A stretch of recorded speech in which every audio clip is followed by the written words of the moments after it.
Habang pauwi na nga kami, ay doon pa talaga kami naubusan ng gasolina. Kaya heto kami for the alay lakad ang nangyari. Aray ko po, pakak. Kasama ko nga dito si Dave at si Kenneth. Dalayo nga ng nilakad namin ay nakarating din kami dito sa gasolinahan.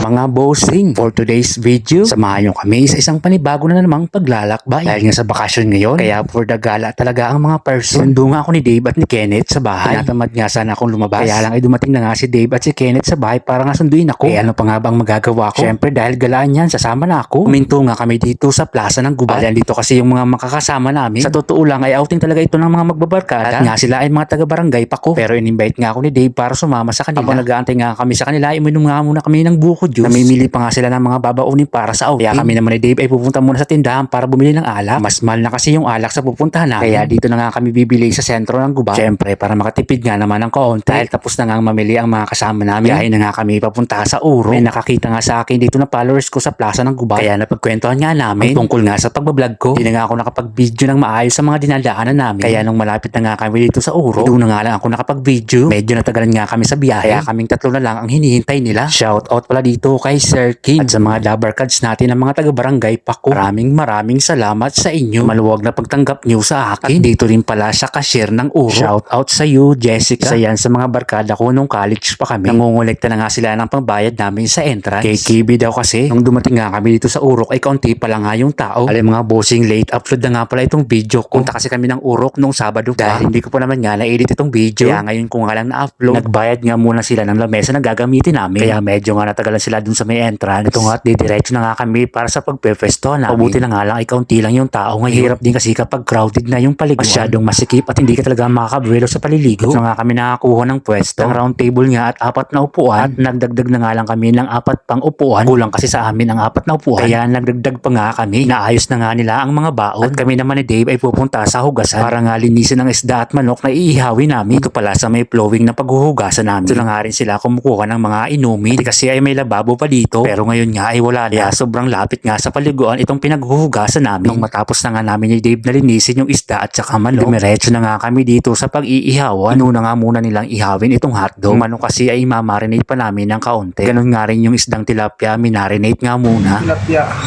Ito nga si Amigo ay nilagyan na ng magic sarap itong isda hanggang mas lalong sumarap. Yung manok nga ay na-marinate na rin. Kaya sigurado na mga manamit na ini. Bali nagtulong-tulong nga kami dito sa pag-iihaw. Salit-salitan nga lang kami dito sa pagbabantay. First time ko nga lang na makasama itong mga taga-barangay pa ko. Si Dave lang talaga kasi ang kakilala ko rito. Mabuti na nga lang at na-invite talaga ako nila dito. Iniwan nga muna namin sila saglit sa pag-iihaw. Gahanap kasi kami dito ng talong kung ano pa yung pwedeng mabili. At nung makakita nga kami ng talong ay bumili kami ng 1 kilo. Bumili na nga rin kami ng 1 pirasong pinya. Dahil bagong luto pa nga itong kamote tiyo kaya bumili kami nga rin sila ditong mga maruya. Katapos nga namin bumili ay bumalik na kami dito sa ihawan. Kung ang si Amigo ay talagang napakasipag sa pag-ihaw. Ayun nga at isinalang na nga namin itong tilapia at saka mga talong. Dahil fresh pa naman nga itong mga talong kaya hindi na nga namin hinugasan. Dito nga sa kabilang nag-iihaw ay mga buhay pa yung isda nila. Hindi na nga ito inalisan ng bituka at saka hasang ni Kuya. Fresh na fresh pa naman daw kasi kaya okay lang daw na hindi naalisan ng hasang at saka bituka. In-interview nga namin to si Kuya. Tinanong nga namin kung mga taga saan sila. Sabi nga ni Kuya galing pa nga raw sila ng Bulan. Sabi nga namin ang layo pa nga ng pinanggalingan nila. Yung isdang nabili daw nila ay galing pa sa tabing daanan. Inihatid ko na nga dito sa lamesa ang mga naihaw naming talong. At ang sunod nga namin isinalang ay yung mga manok. Si Amigo nga ay talagang hands-on ito sa pag-ihaw. Hindi niya talaga kami iniwanan dito. Nung maluto na nga namin lahat. Kaya syempre pumunta na nga kami dito sa lamesa para nga ihanda na lahat ng mga uulam. Hali na rin kasi at hindi pa nga kami kumakain. Nung okay na nga lahat, eto na nga at magsisikain na kami. Kanya-kanya na nga kuha ng mga plato. Kanya-kanya na rin dampot ng mga pagkain. Dahil first time ko pa nga lang silang makasabay sa pagkain. Kaya syempre medyo nahihiya pa rin ako. Pero dahil gutom na nga rin ako, ay kakain na talaga ako. Marami na nga rin yung ulam na baon nila. Kung nga sa kanila hindi man lang ako nakapag-ambag ng ulam. Dahil biglaan na nga kasi ang pag-invite nila sa akin. Paano yan mga bossing? Kakain nga muna kami. Kain tayo mga bossing.